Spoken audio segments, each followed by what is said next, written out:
You're listening to the Cyberwire Network, powered by N2K. Hey everybody, Dave here. Join me and my guests, Outpost 24's Laura Enriquez and Mikhailo Stepa, on Tuesday, May 13th at noon Eastern Time for a live discussion on the biggest threats hitting web applications today and what you can do about them. We're going to talk about why attackers still love web apps in 2025, the latest threat trends shaping the security landscape, how to spot and prioritize critical vulnerabilities fast, along with scalable, practical steps to strengthen your defenses. Again, the webinar is Tuesday, May 13th for our live conversation on the state of modern web application security. You can register now by visiting events.thecyberwire.com. That's events.thecyberwire.com. We'll see you there. And now a word from our sponsor, SpyCloud. Identity is the new battleground, and attackers are exploiting stolen identities to infiltrate your organization. Traditional defenses can't keep up. SpyCloud's holistic identity threat protection helps security teams uncover and automatically remediate hidden exposures across your users, from breaches, malware, and phishing to neutralize identity-based threats like account takeover, fraud, and ransomware. Don't let invisible threats compromise your business. Get your free corporate darknet exposure report at spycloud.com/cyberwire and see what attackers already know. That's spycloud.com/cyberwire.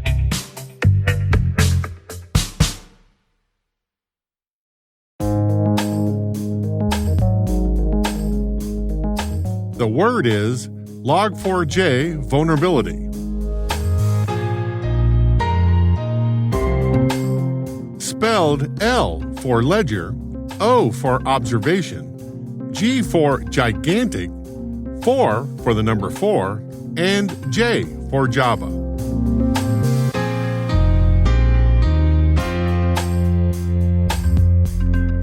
Definition: an open-sourced Java-based software tool available from the Apache Software Foundation designed to log security and performance information.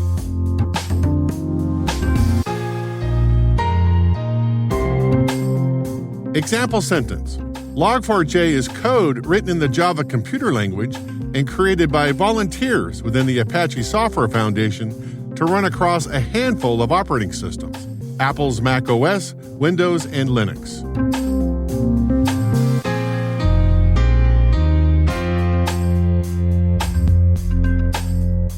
Origin and context. The Apache Software Foundation released the general availability of the Log4j module version 1 in July of 2014.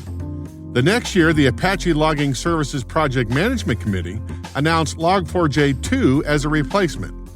Fast forward to 24 November 2021, 6 years later, Alibaba's cloud security team's Jin Xiaojin disclosed to the Apache Software Foundation a vulnerability in the module. On 9 December, Apache announced exploitation in the wild of the Log4j vulnerability and named it Log4Shell. By the next day, 10 December, NIST classified the vulnerability as a critical issue in its National Vulnerability Database. The reason for the severity is the ubiquity of the Log4j code module and the simplicity of the Log4Shell exploitation code. Its ubiquity stems from the fact that the code from the Apache open-source cross-platform web server is the most popular web server software on the planet. If you're running web services somewhere, there's a good chance that you're running Apache. The simplicity results because any unauthenticated user of the Log4j service can send a 12-character code segment and take control of the server. Yikes! Log4Shell leverages the third highest software vulnerability type from the OWASP Top 10, a reference document describing the most critical security concerns for web applications. In this case, injection.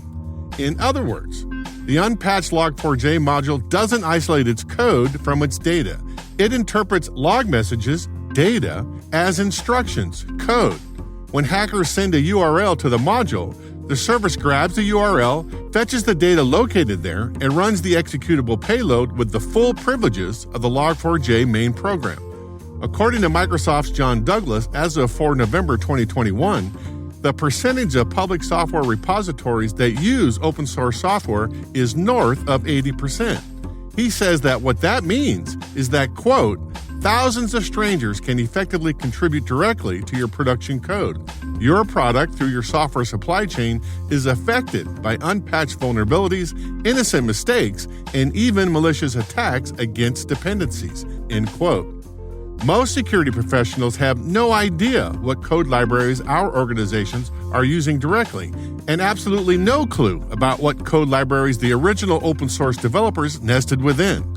One temporary mitigation measure is egress filtering, blocking Log4j traffic from exiting the network until you can install a more permanent fix. The more permanent fix is to upgrade the bad software module with a patch or replace it with something else. When Log4j type problems emerge, though, 80% of the mitigation work is just finding all the running instances. One solution to that problem is the incorporation of a software bill of materials, or SBOM, a formal record containing the details and supply chain relationships of various components used in building software. The concept has been bouncing around the industry for at least a decade, but has gained little traction until now. With the 2021 supply chain attacks against SolarWinds, Accellion, and others, there seems to be movement to make SBOMs a best practice. U.S. President Biden's 2021 executive order on cybersecurity mandates that all federal civilian executive branch agencies and key players will deploy a minimum SBOM program by the spring of 2022. For the rest of us, the concept is most likely at least 5 years away from reality. Today, discovery of these kinds of injection vulnerabilities and other OWASP categories come from independent researchers like Qin Jiaojin and from software scanning tools in the software composition analysis space. It's worth noting here that the Log4j module is over 7 years old, and neither group found this problem until now. It's also worth noting that the Log4j module vulnerability is probably just the tip of the iceberg. With 80% of public software repositories containing open source software, you know white hat, black hat, and gray hat researchers will be rigorously mining that ground to find more problems in the near future.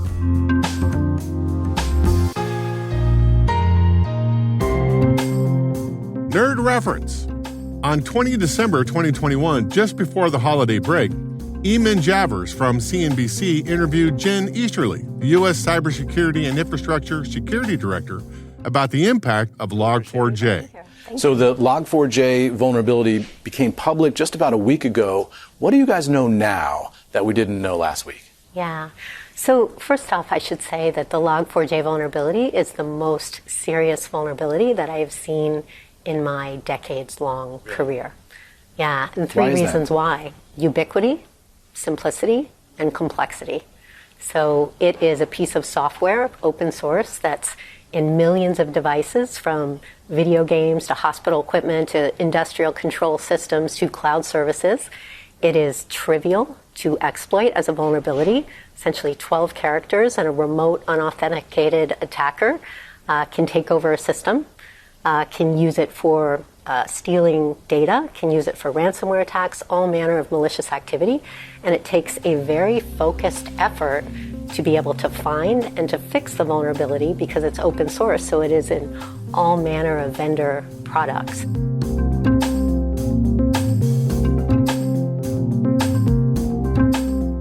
Word Notes is written by Nyla Genoe, executive produced by Peter Kilpie, and edited by John Petrick and me, Rick Howard. The mix, sound design, and original music have all been crafted by the ridiculously talented Elliot Peltzman. Thanks for listening.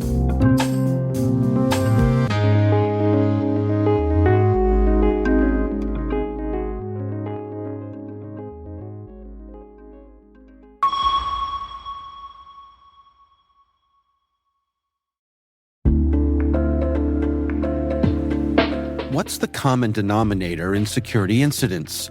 Escalations and lateral movement. When a privileged account is compromised, attackers can seize control of critical assets. With bad directory hygiene and years of technical debt, identity attack paths are easy targets for threat actors to exploit, but hard for defenders to detect. This poses risk in Active Directory, Entra ID, and hybrid configurations. Identity leaders are reducing such risks with attack path management.